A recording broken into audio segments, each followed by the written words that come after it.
After years of successful games in other genres, Ed Logg decided to take his son's suggestion and make a game based on Dungeons and Dragons. Inspired by another dungeon crawler he had recently played on his Atari, he worked with a team to put his own touch on the dragon crawler genre. Some of the innovations that went into his project are still staples in the modern gaming era. Today, we're going to learn the story of Gauntlet, along with the career of its creator, Ed Logg. Along the way, we'll learn about the creation of some of his other hits, including Asteroids and Centipede. So stick around and come down to the arcade with us on yet another trip down memory card lane.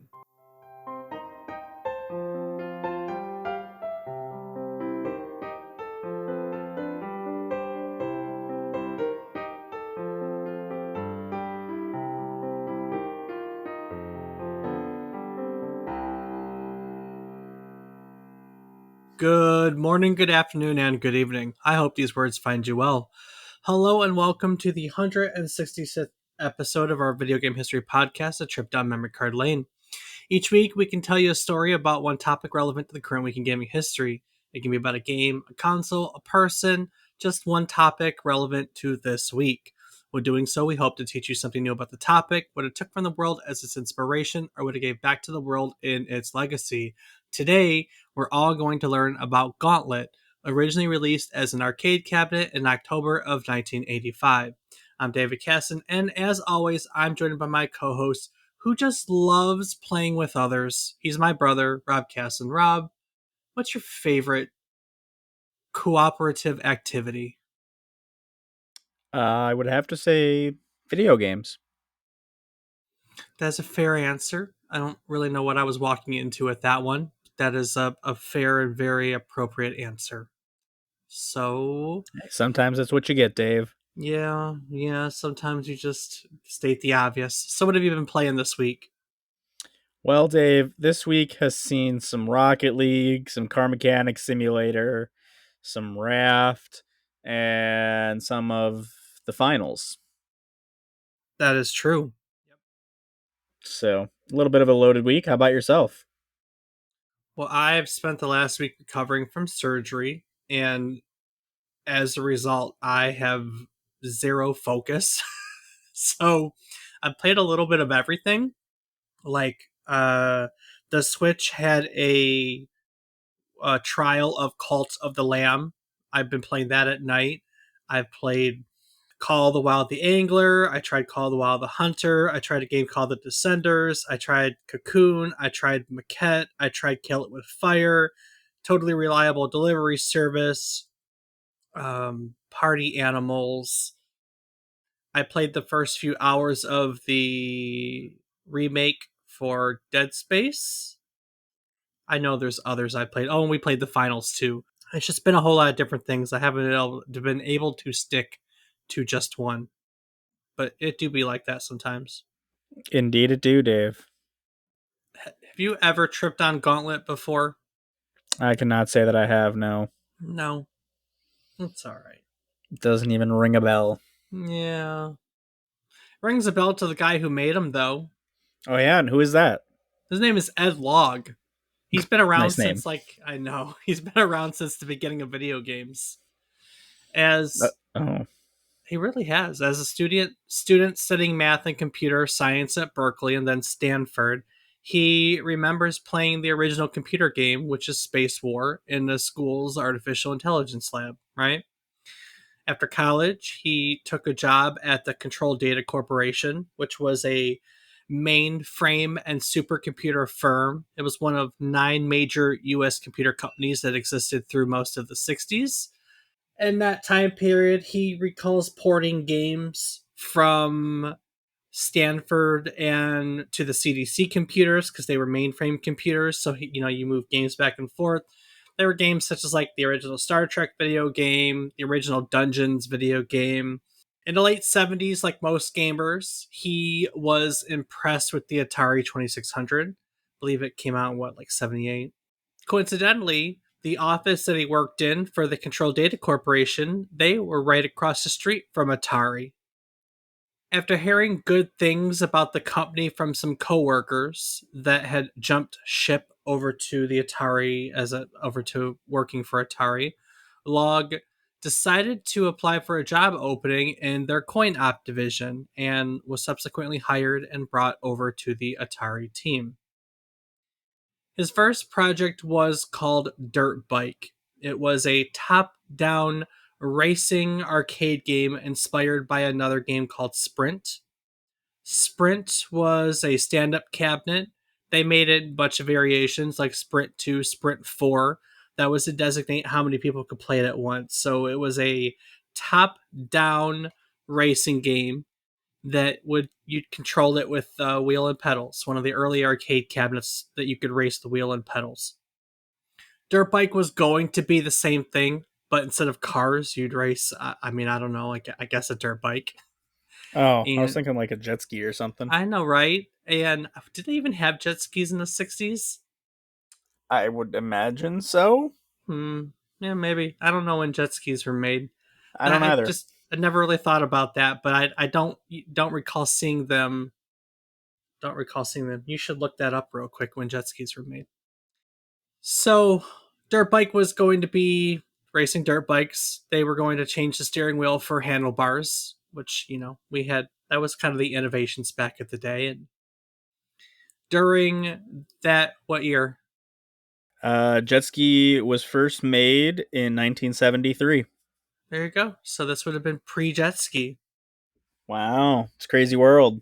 We learned something else new today, which I love. I just live for that. So during this era of coin op development, all these games they underwent testing to see if it would be even worthwhile to produce the cabinet, right? So they made these games and they basically play tested them by making one of them or two of them, maybe a handful of them, and they would put them in certain locations and see how they do in the public and maybe sometimes interview people that play it afterwards. That was rare, but it did happen.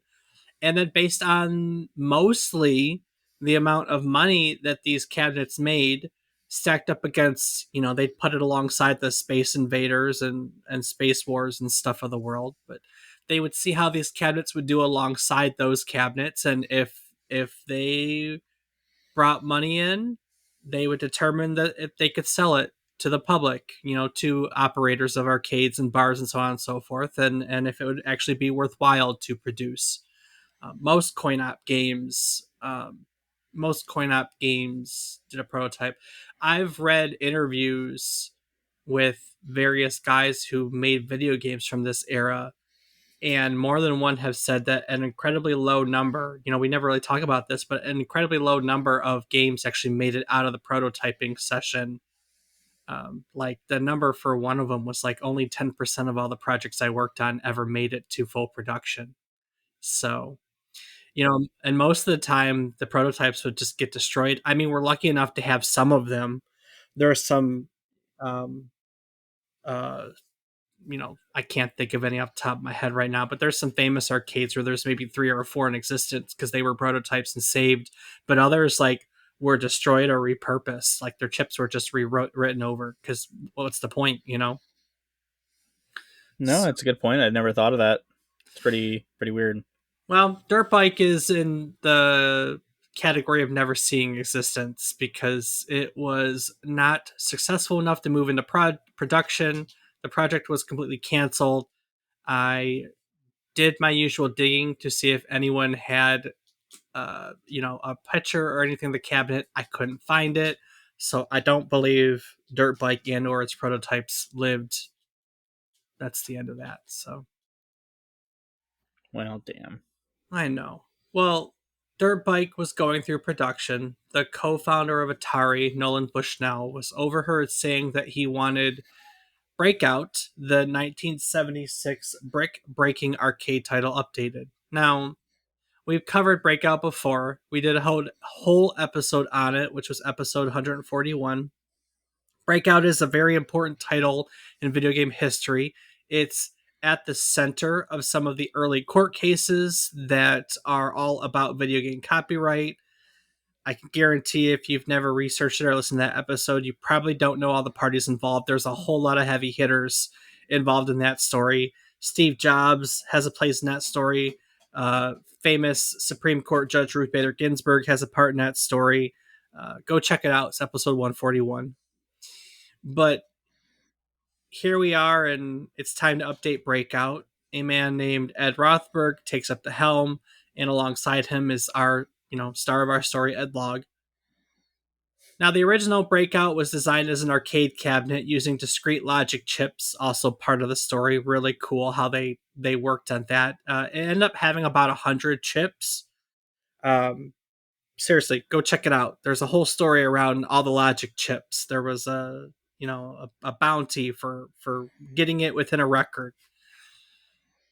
By the time they were here developing Super Breakout, though, arcade cabinets were using microprocessors, which meant that the team basically had to rewrite the game from scratch. Despite the fact that it's similar to its previous version, now you have to turn what's stuff that's essentially done by a bunch of chips to code that's processed by a microprocessor.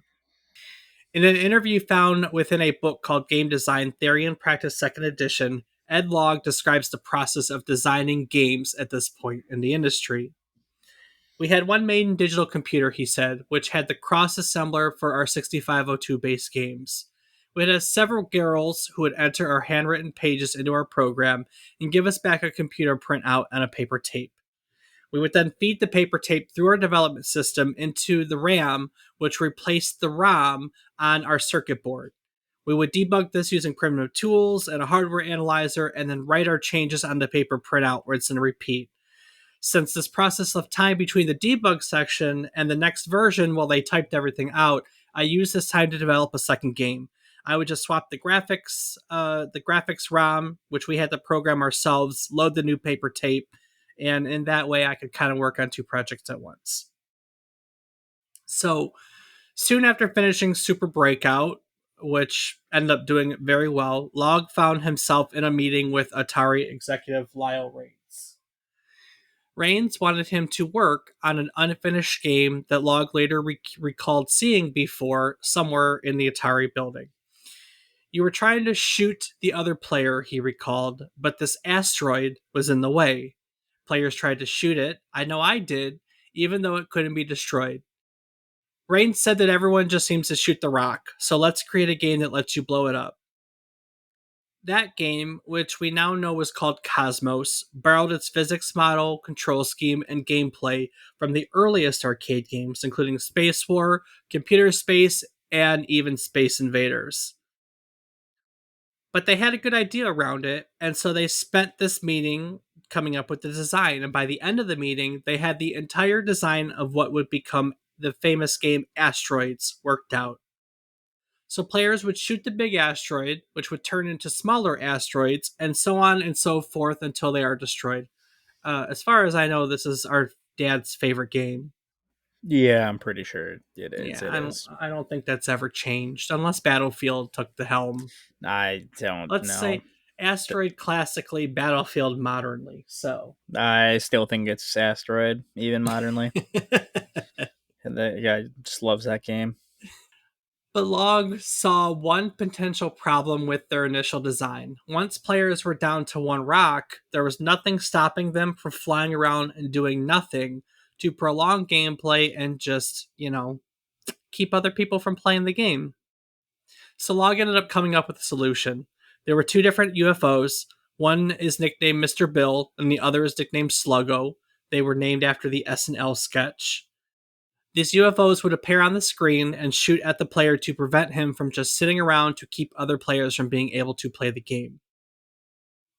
Now, we know that Asteroids ended up being an absolute success. It knocked Space Invaders off its pedestal as the most popular arcade cabinet in the United States, and it ended up being Atari's best-selling game of all time.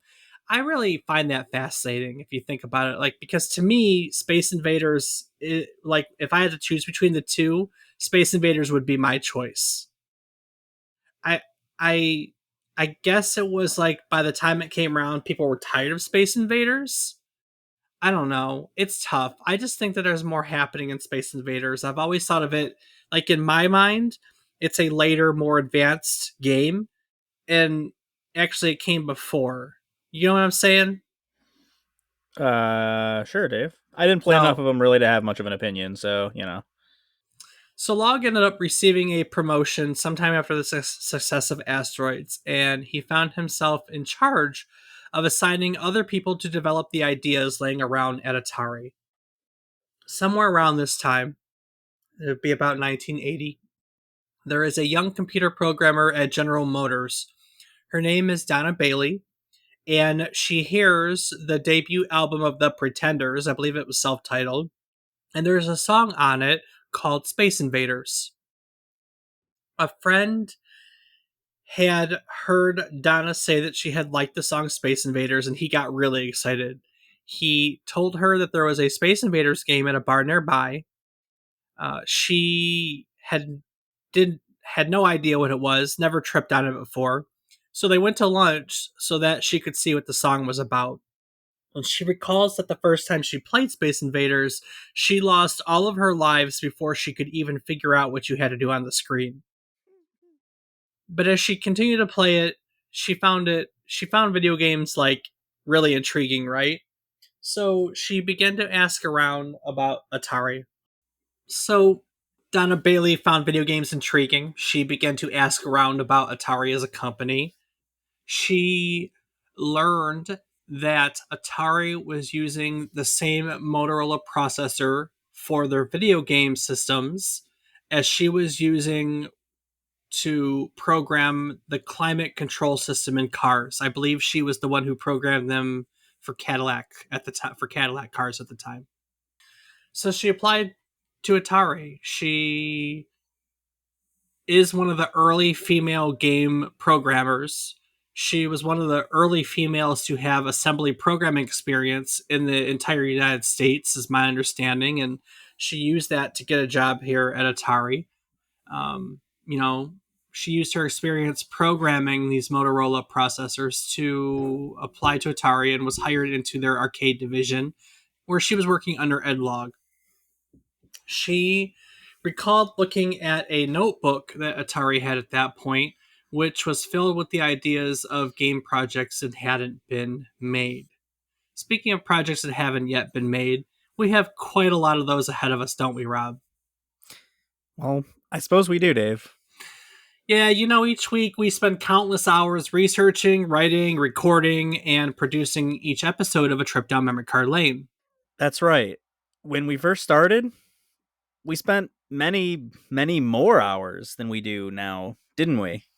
Yeah, we sure did. There were problems left and right, but that was before we found the all in one set of podcasting tools provided by Zencaster. With Zencaster, it's super easy to record a podcast. Everyone logs in using their web browser, and you just start recording a high quality podcast right away. It allows you to record up to 4K video with your guests, and with Zencaster's multi layered backups, you always have the highest quality recordings, even if the connection's unstable. And with Zencaster, you never really have to worry about what you sound like. Zencaster's post production process makes you sound buttery smooth. It automatically removes all those ums and ahs, gets rid of all those awkward pauses in conversation. You can also set the right podcast loudness and reduce background noise, and this is all done with the single click of a button. And even if the thought of podcasting overwhelms you because you think you need a bunch of different tools and services, you can relax. With Zencaster, those days are over. With their all in one podcasting platform, you can create your podcast all in one place and edit, distribute it to multiple major destinations. So if you'd like to start your own podcast, or maybe you already have one and you're looking for some new tools, looking to take it to the next level, we've got a deal for you. Go to zencaster.com/pricing and use our offer code Memory Card Lane, and you can get 30% off your first month of any of Zencaster's paid plans.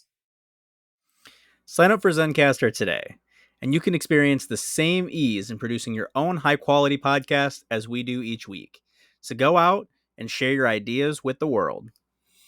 And speaking of ideas, Rob, the only idea that Donna Bailey found in that notebook that she didn't find violent was a short 2-sentence description about a multi segmented insect that walks out on the screen and winds its way down towards the player. So she got herself assigned to the project by Ed Logg. She became the software developer and software engineer on what would later be known as Centipede.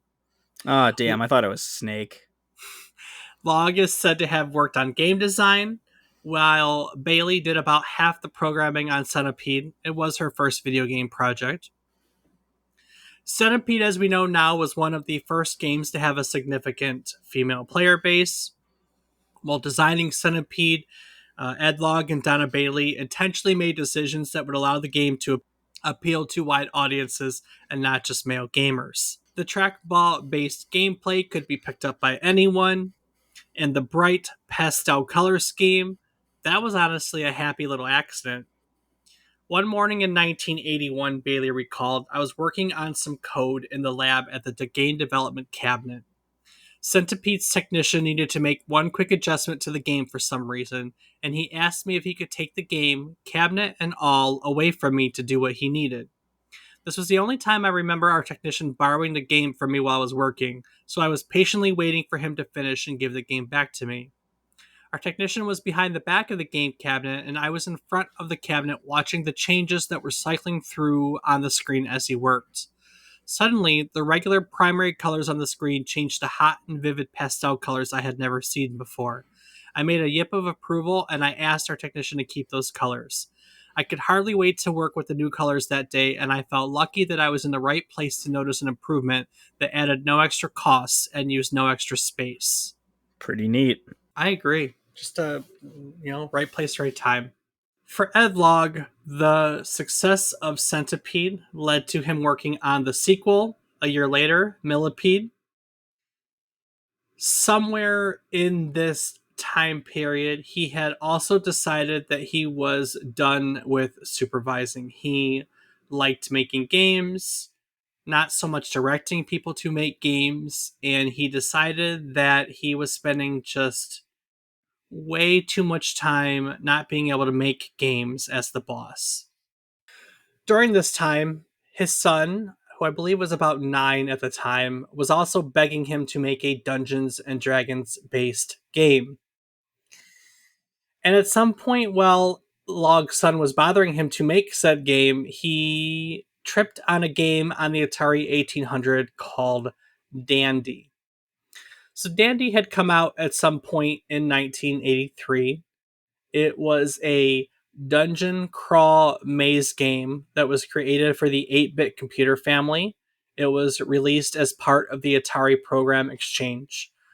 If you don't know, the Atari 8-bit computer family were their early computers like the Atari 400 and the Atari 800.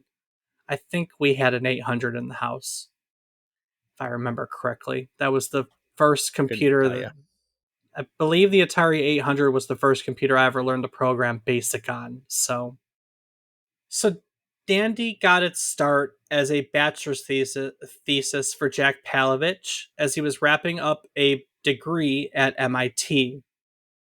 It was originally called the Thesis of Terror. It was an idea for a 5-person game.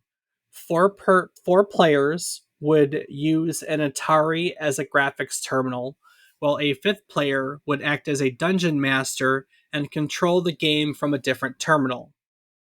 Now, it was obviously influenced by Dungeons and Dragons. It was also said to be influenced by a bunch of relatively unknown maze games. There was, we talked about this before.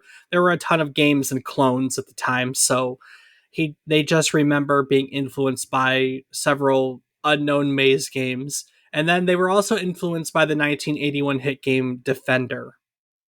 With the time that he was given to work on his project, Palovich was able to create gameplay for 4 players on an Atari, but he was unable to implement the Dungeon Master role in time. Early versions of his Thesis of Terror allowed players to attack one another, but this feature was removed after playtesting. As you can imagine, once players found out that they had the ability to shoot their friends, they just, the game quickly devolved into a useless free for all. And the way the game was designed, once you were dead, you had to sit out the rest of the game until everyone had died. So playtesters would just it devolved into a free for all. Someone would die, and they would restart the game immediately and not see through on it. So it ended up being not a useful feature for this type of game, this dungeon crawl game.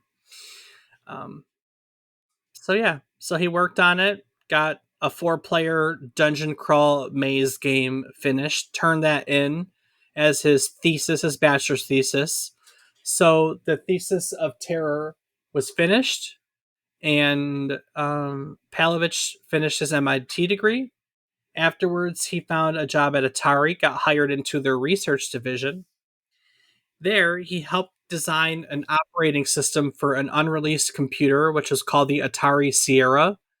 And then he worked on a project called the Atari Amy sound trick, which also sound chip. The Amy sound chip also never found production. So, this guy's got a stellar track record. Yeah, a whole lot of stuff that just never came to be. I'm surprised anything got out. Yeah. Well, something did get out because while working at Atari, he took his thesis of terror and he kept working on it. He changed it from, because it was a game that did interface with mainframe computers, like it had the ability to get maps uploaded to it. That ended up coming out.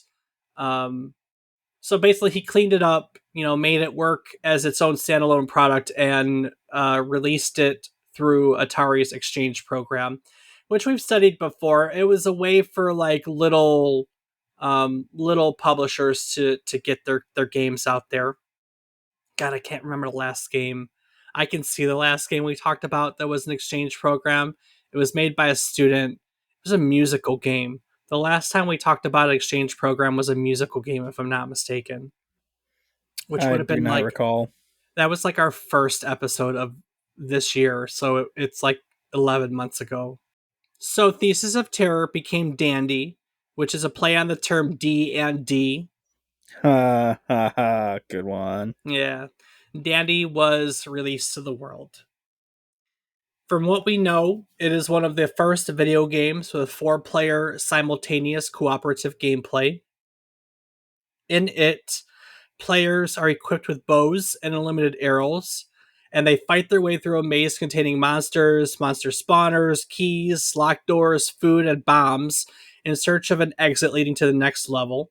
If the player dies, they can be revived by finding and shooting, they're called revival hearts. The game also came with an editor that would allow players to make new dungeons. So that was kind of cool. Hmm. It was a neat concept.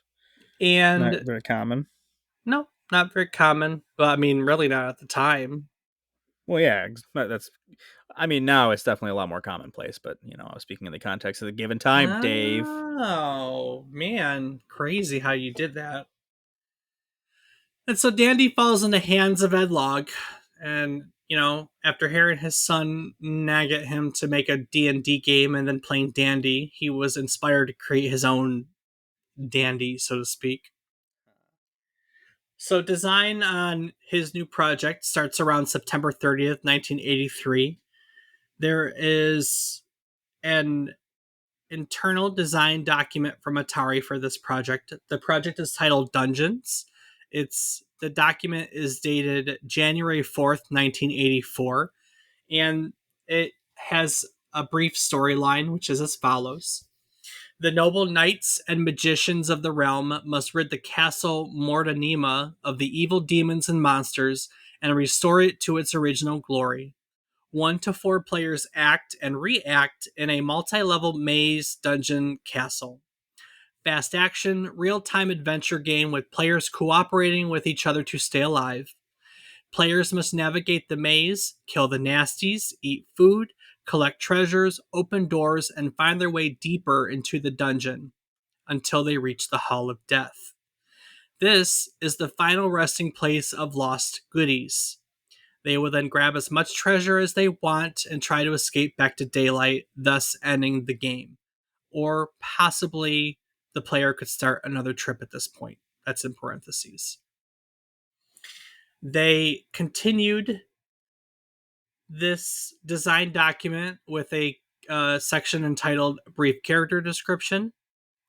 Player characters would be selectable. 8 different starting characters will be available for the player to choose from. The characters will all be somewhat different, yet relatively equal. Some would have good short range ability, but lack some long range power or the speed of another.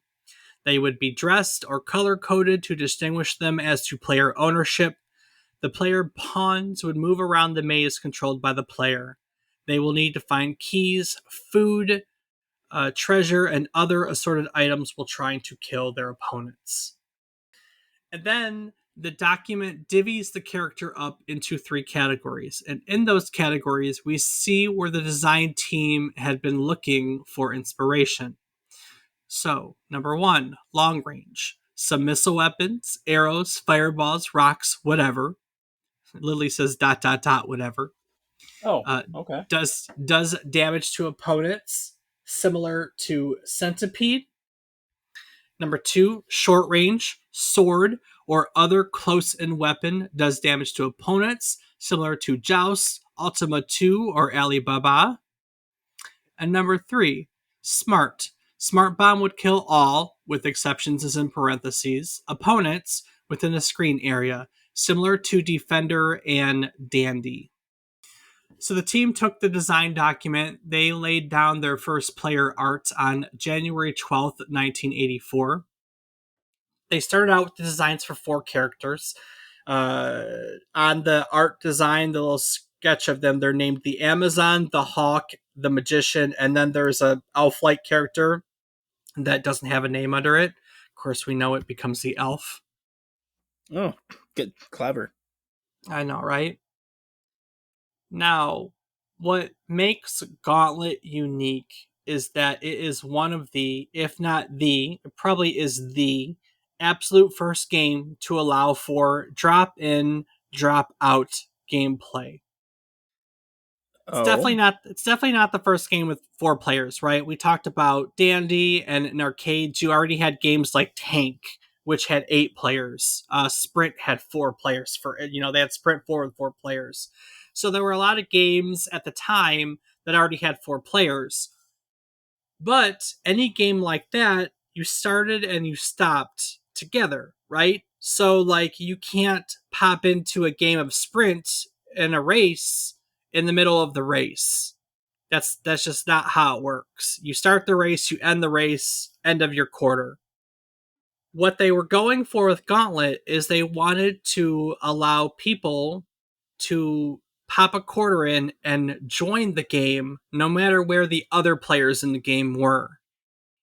It was discussed as part of the design and the marketing, right? If you always have the ability to have 4 people on one cabinet at one time, it means that you have a constant flow of income, not it starts when this match starts and it ends when this match ends. When one person dies, they can pop in another quarter to keep going, or another person can replace them and pop in another quarter. It is a constant income stream. And of course, I mean, that's more money, right? yeah, I think so. I mean, Unless they found a way to cheat it. who doesn't like more money? Of course, they were going to go for that. So the team kept working on their design document, the design document, and they had to sit down and work through some technical issues that needed to be resolved in order to make this work. And that meant working with a hardware engineer. That's the way teams worked at the time. You had design engineers, software engineers, hardware engineers that would make the circuit board and put it all together to make everything work. So it came time to work with a hardware engineer because they wanted to do some things that were pretty complex for design at the time. And of course, when you design something, you have to work in a way to make hardware that does your design, but is also cost effective to manufacture. Because if it's too expensive, people aren't going to buy it. They're just not going to buy it. Unfortunately, there were no hardware engineers available to the team at the time. They were all stuck on other projects. So the team was kind of all scattered and asked to work on other projects for a short while. Ed Logg, for example, was asked to work. The company was trying to put together a Roadrunner like Laserdisc arcade game. We've done Laserdisc before. We did an episode on Dragon's Lair. I can't recall what episode off the top of my head, but Laserdisc is a really fascinating technology that was really on the cutting edge of technology for a short while, and so everyone was jumping on it, including Atari here. In the end, it ended up being not very reliable. Laserdisc players were prone to breakdowns, and that meant that those arcade cabinets would break down more often and then be down, which meant no money. And so they just kind of, lost popularity because of their unreliability, but they still did some really fascinating things. And Atari wanted to work on a licensed Roadrunner disc that would kind of be a Roadrunner game and then would kind of switch to like the actual cartoons. When you got to certain periods, it could switch freely back and forth. I mean, Dragon's Lair was a cartoon. This was going to be a Roadrunner game in the same style, which is kind of cool to think of. I don't think this Roadrunner game ever saw the light of day. During this period of time, there were layoffs at the arcade division in Atari. This would have been circa, I don't know, 84, 83, 84. And if you recall, the whole video game industry crashed in 1983. So things were really volatile in the years that followed, and we think of it as affecting the console industry, but it affected the the arcade industry as well. So the team got through this little bit of time, and according to Logg, I got to watch. He's got a CG's Game Developers Conference, GDC. He's got a GDC interview where he covers like the entirety of the development of Gauntlet, and pretty in detail too. It's really impressive. The team came back together on February 15th, 1985. At least what was left of the team after layoffs. So they fill in the gaps. They get back to work. About April of 1985, the working title for their game becomes legally unavailable to the company, meaning another company found it and trademarked it. So Dungeons is off the table. In the following month, in May, they find a new name for the project, Gauntlet, which is what we're discussing today. This time, a hardware engineer was available, so the design team sat down with a hardware engineer and got to work. As it turns out, they needed a lot of chips to make the game work the way they wanted to.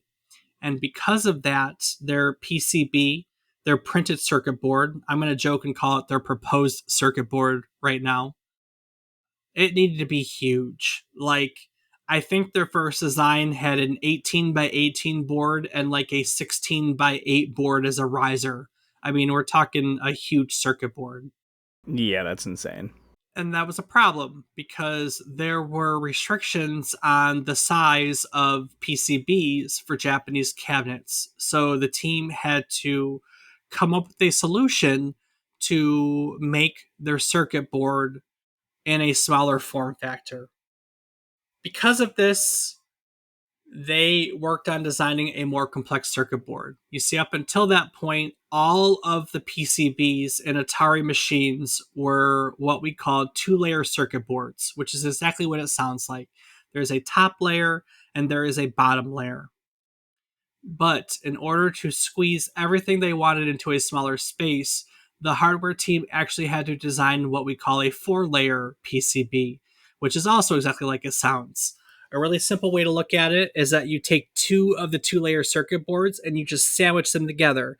So now instead of having two paths, the one on the top and the bottom, you have a top path, a bottom path, and then you have basically two internal paths to design your circuitry and lay out everything the way you need it to lay out. Is that kind of a fair way to state it, Rob? Yeah. You just have a lot of conductive material separated by non-conductive material. And and the difference is you can hide a lot in the middle. So no one at Atari had ever laid out a four-layer PCB before. No one had ever designed anything as compact as they needed circuitry-wise. It was really cutting edge.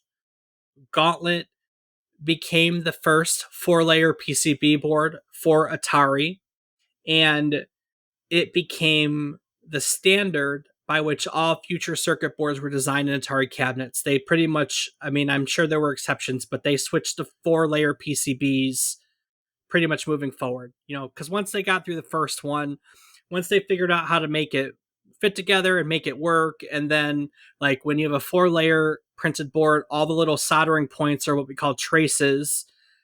It's kind of the way to put it. All the traces on the board had to be smaller than they had ever dealt with before. So they had all these technical problems to work through, and once they worked through them, they decided that 4-layer PCBs were the way to go moving forward.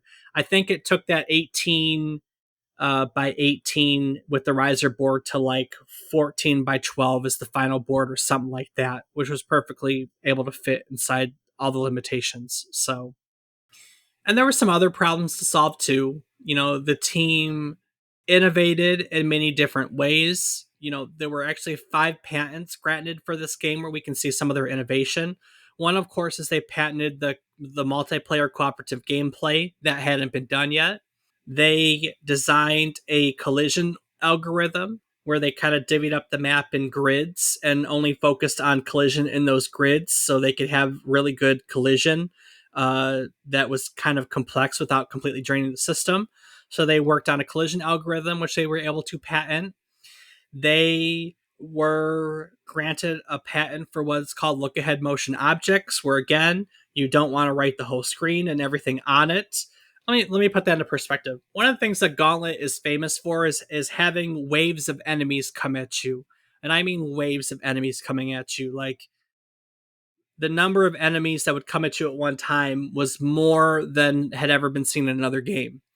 And when you design a game like that, that's more resources, right? More memory is needed to write the objects, more audio, more video, more everything. So you're trying to do this, but you're trying to do this on the same technical limitations as everything else, right? The same processor, the same limited amount of RAM, the same everything.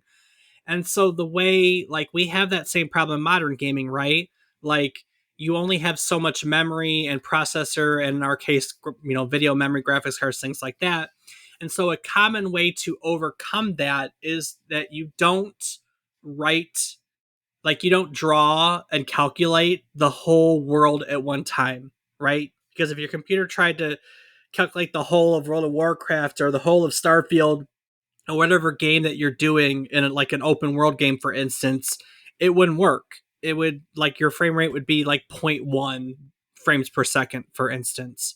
So Right, the and isn't way, it called like procedural general generation I don't know what it's called, or something like that? I honestly. thought that's what it was. Like because as you go, it Right. automatically generates it. Right. So that's exactly how they do it nowadays. So it basically looks to your field of like your field of view. And okay, so you're looking in this direction.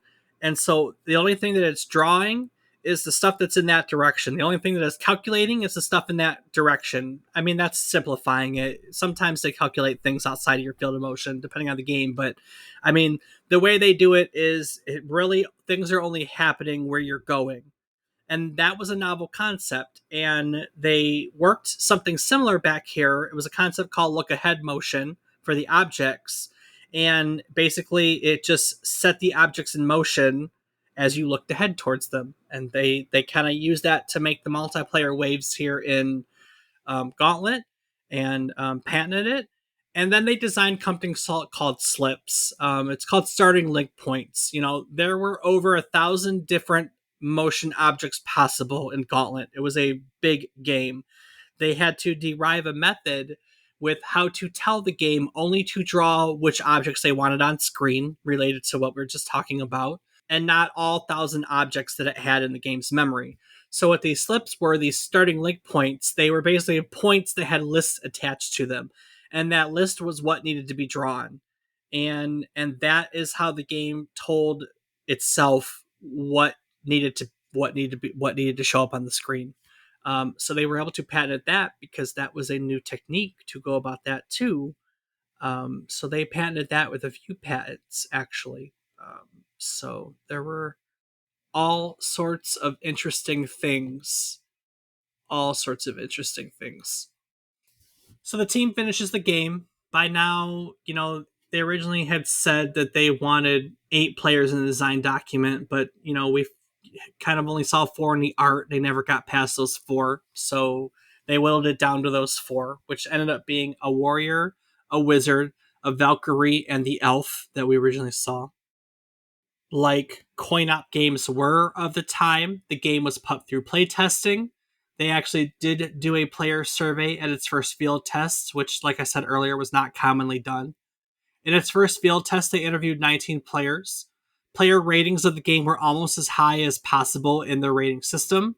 One player admitted to dropping about $50 in his first session with the game, which is crazy in 1984 dollars. First session too. Like that's what we spend now on an entire game. Yeah. And that's a session. Like they're going to go and spend more. There was a lot of successful playtesting. Over the course of 16 weeks in San Mateo, the cabinet earned $15,000. They popped it into a playtesting location in Canada in October of 1985, early October of 1985, and over 9 days it earned $4,500. So by then, they already knew that the game was going to be a smashing success. So also in October, they started showing off the game at trade shows. They started taking orders. And by late October, they were shipping them off to domestically North America. Within another month, they were shipping out to Japan.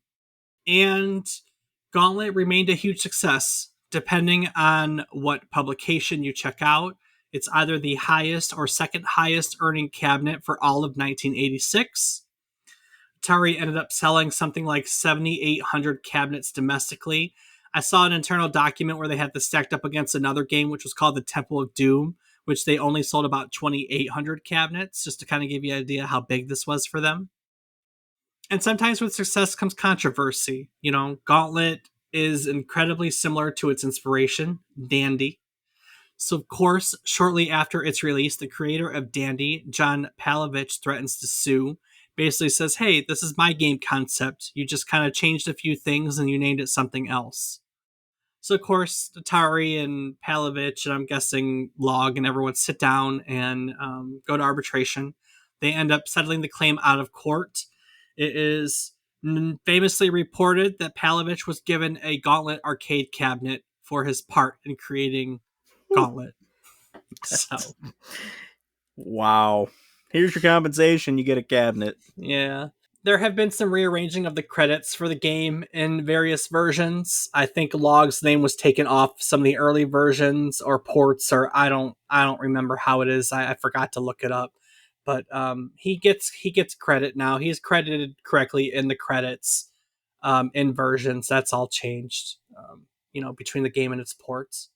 Speaking of ports, Gauntlet is Everywhere was eventually ported to DOS, Apple II, Macintosh, MSX, NES, Apple II, GS, Master System, Atari ST, Commodore 64, Atari 8-bit family, Amstrad CPC, ZX Spectrum, and it even made its way to the PlayStation 1 as part of Midway's Arcade Greatest Hits, the Atari Collection 2.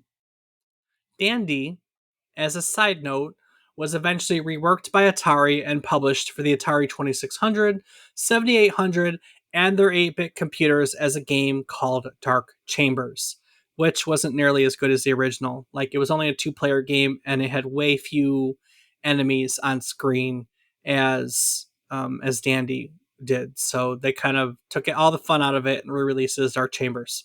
Go figure. Nice. Yep. All right, so Poor in creator.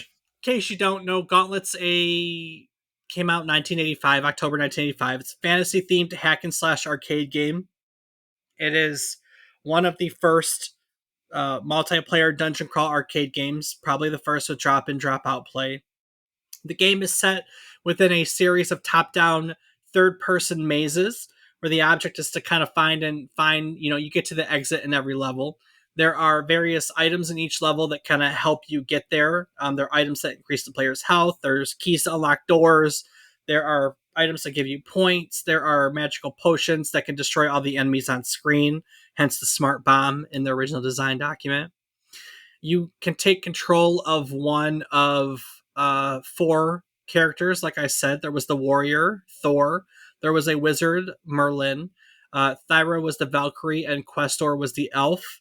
Um, their character names are on the arcade cabinet, but it never refers to them by anything but their title, their warrior, wizard, Valkyrie, or elf in the game itself.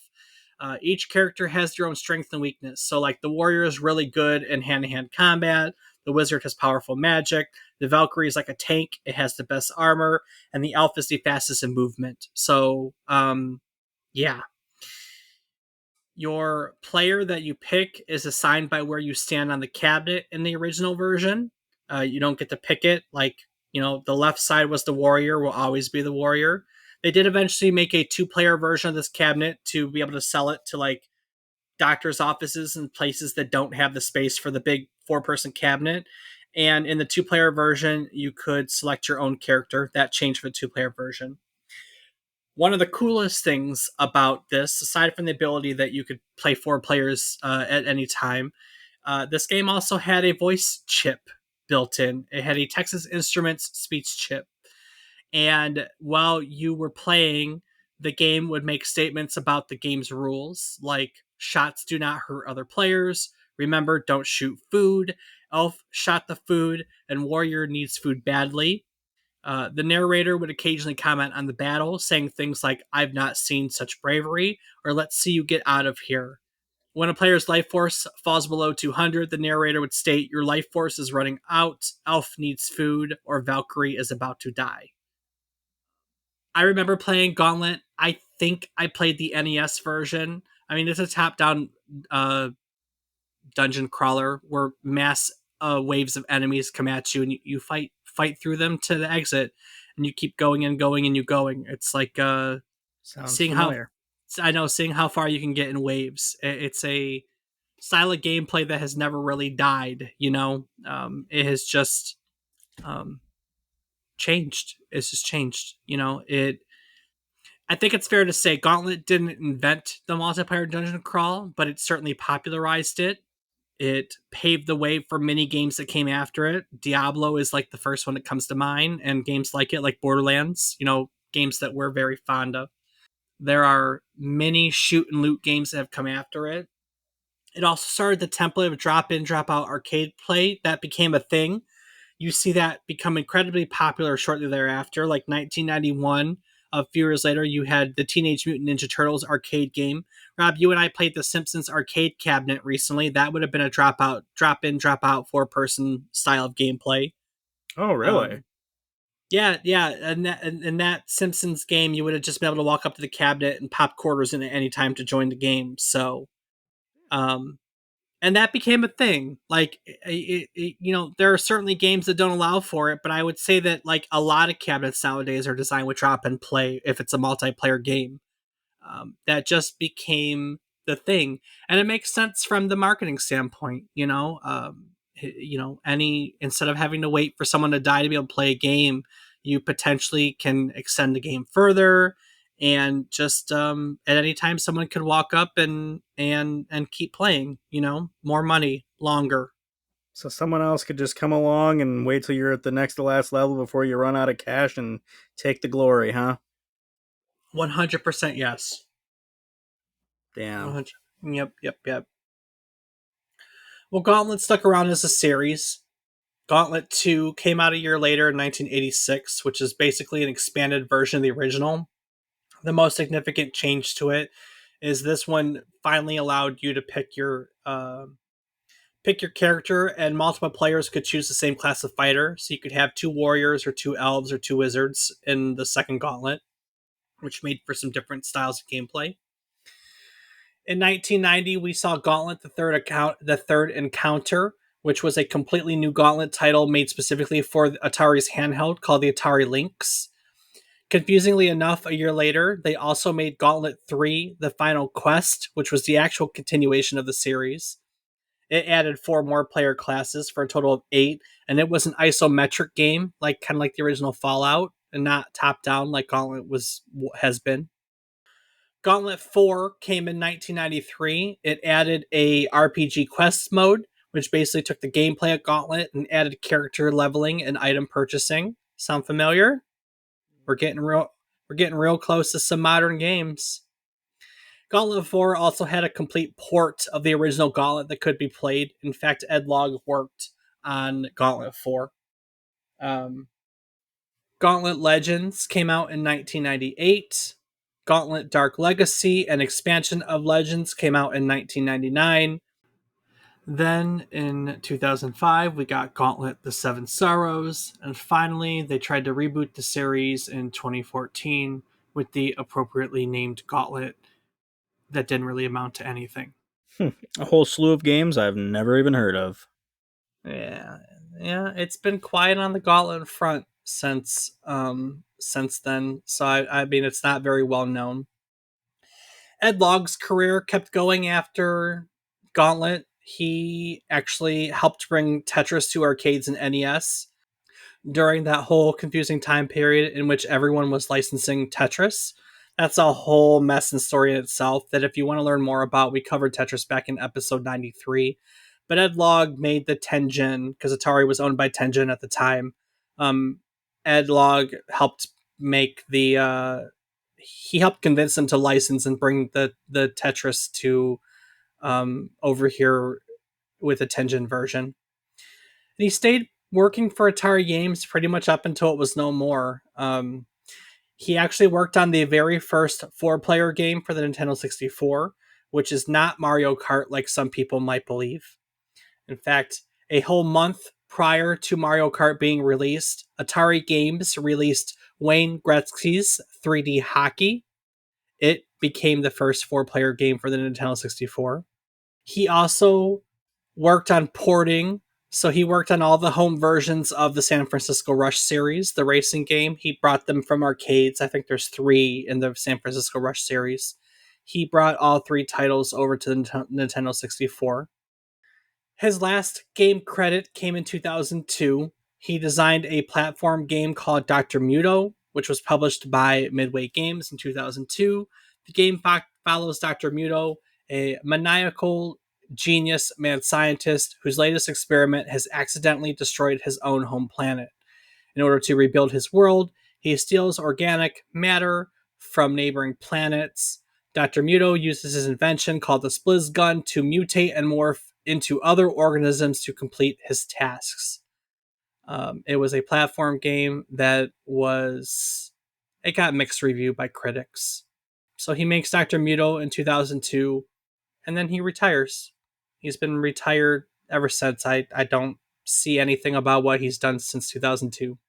So he is, my guess is teaching and lecturing and things like that. But, he's been retired since making Dr. Muto in 2002. And, yeah. I mean, a few years later, we got Gauntlet, and everything just kind of stops there, right? 2002, Ed Logg retires. 2005, you get the last Gauntlet game, and then everything is kind of silent. So, Yeah, that's really it. That's but the all she leg, done wrote. but the legacy lives on. Drop in, drop out gameplay is now a staple of video games, and the multiplayer dungeon crawl is like some of your biggest game series are based on that style of gameplay. So Yeah, you can't deny it at all. it laid the framework for a lot of things that came after it. So, and that's the story of Gauntlet. Now, if you want to go back and learn about some of the other things we talked about today, like Tetris in episode 93 or episode 150 something for Breakout, I really liked the Breakout episode. That was a really fun story. Of course, you could do so by going to our website, which is www.memorycardlane.com. Rob, what else can people do on our website? Well, Dave, you can find a calendar of both previous and future episodes. You can find links to things such as our Discord, where you can come hang out, play games, or just talk crap with Dave and I. You can find a link to our Patreon, where for a couple of bucks, you can help support us, get access to ad-free and unedited by Zencaster recordings, as well as on our website. On our website, you can also find links to our social media, where I can be found on several platforms as Rob_O_Raptor and Dave. I can be found on various platforms as David is wrong. All right, ladies and gentlemen, each week we love to tell you the story about one topic relevant to the current week in gaming history. This week, some years back in October of 1985, Gauntlet was released to the world.